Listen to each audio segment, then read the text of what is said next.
I'll always remember meeting you for the first time, Jason. What was that first impression like? Did you know I was told to be on my best behavior?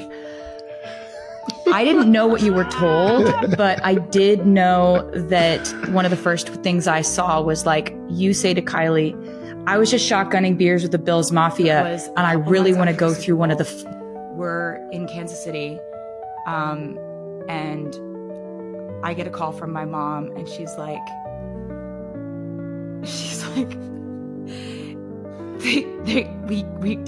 you got your music.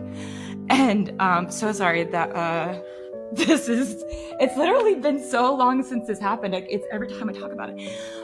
She was like, you got your music. And I just like very dramatically hit the floor for real. Like honestly just started a long time coming. bawling my eyes out. And I'm just like, just weeping and kind of like unable. I was just like, really? What do you mean?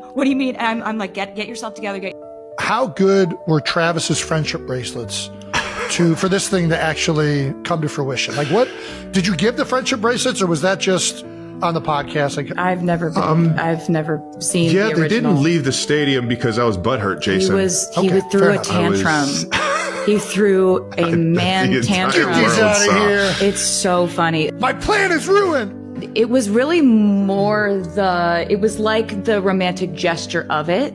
Fair enough. Of the whole I thing. think I had her at butthurt. Oh yeah, absolutely. I was like, I haven't heard that since 7th grade.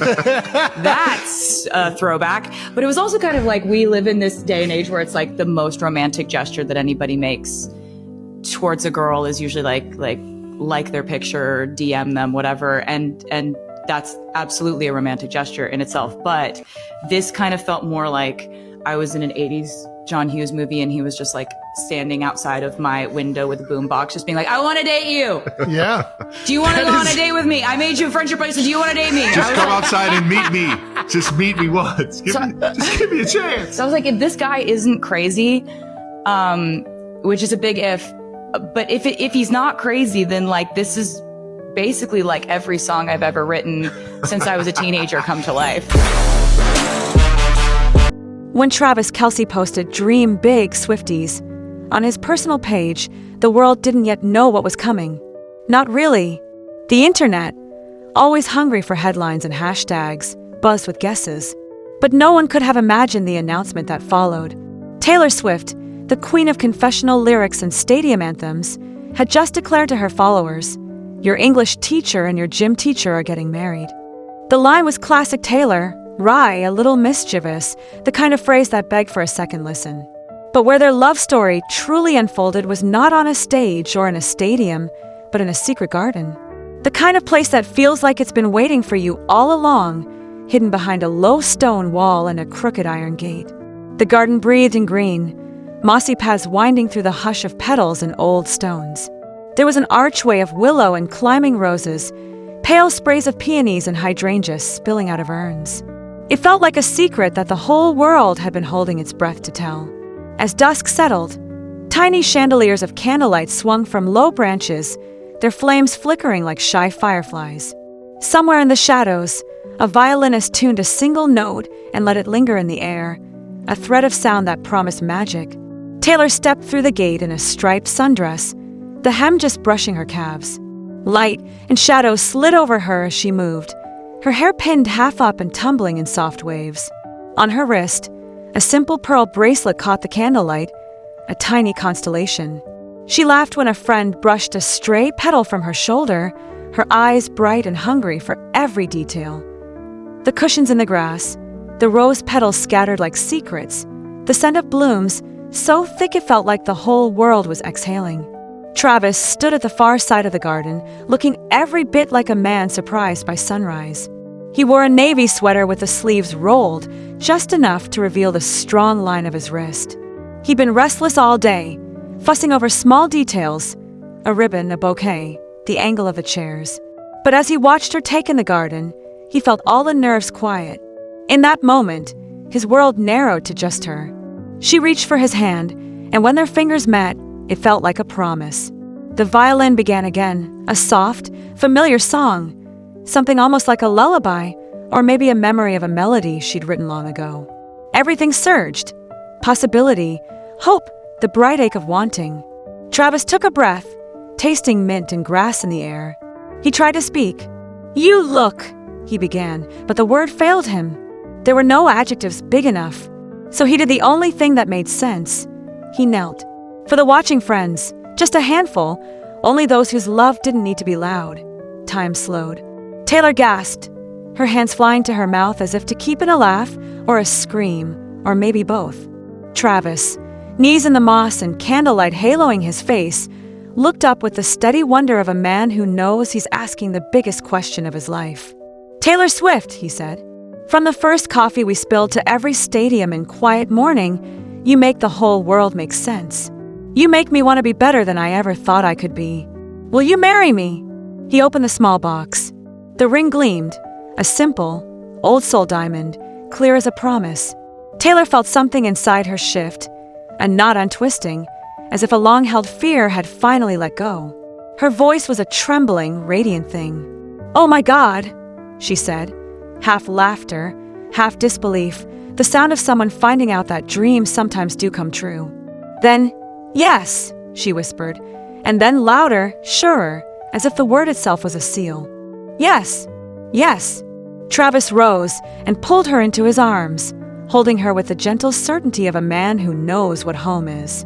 In that moment, the garden became a song finally played in the right key. Guests surged forward, whooping and cheering, the sound of love that doesn't care who hears it. Someone popped a bottle of champagne, the cork a joyful punctuation. Taylor's gaze kept flicking from the ring to Travis to the arch of flowers, as if she couldn't quite believe the theater of it all. Her mother's voice floated through the dusk, or maybe it was a friend, someone who had loved her long before the world knew her name. Travis cupped her chin and kissed her, slow and certain, the taste of mint and dessert and the safe sweetness of home. When the noise faded and the candles burned low, Taylor reached into her pocket and pulled out a small scrap of paper.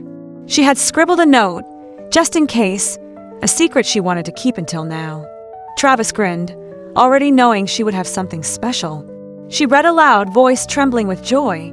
"I always wanted a forever." His answer was simple, but it rang with the weight of a vow. "You made me someone who gets to say yes to that forever." They ate under the willow arch. Tomato tarts, pastry with lemon and basil, the kind of meal that tastes like summer and new beginnings.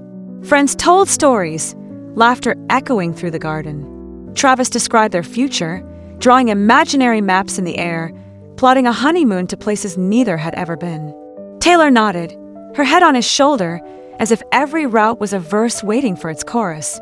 When the last candle guttered out and the gardeners began to tidy the hidden corners of the night, Taylor and Travis walked barefoot through the grass, hand in hand.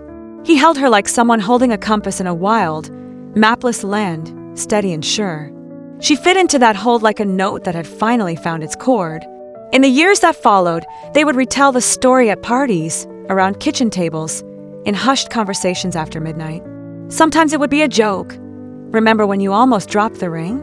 Sometimes it would be a memory, vivid as a photograph, the hush of the garden, the scent of roses, the way the world seemed to pause just for them. But always, in the small, private library of their shared life, that garden would remain. An archway, a violin, a ring, a sequence of moments that could be revisited whenever the rest of the world felt too loud. Maybe one day, years from now, they'll stand in some bigger room, some house filled with new light and laughter, and Travis will find a way to kneel again. Maybe Taylor will laugh and cry and say yes, all over again, as if the word itself is a song. For now, there is only the hush of the garden, the glow of candlelight, the last crumbs of pastry and the quiet, unstoppable miracle of beginning. The world outside may be loud, impatient, always hungry for the next story, but in that secret place, time is patient. The future blooms slow and certain, rooted in the ordinary magic of two people choosing each other again and again.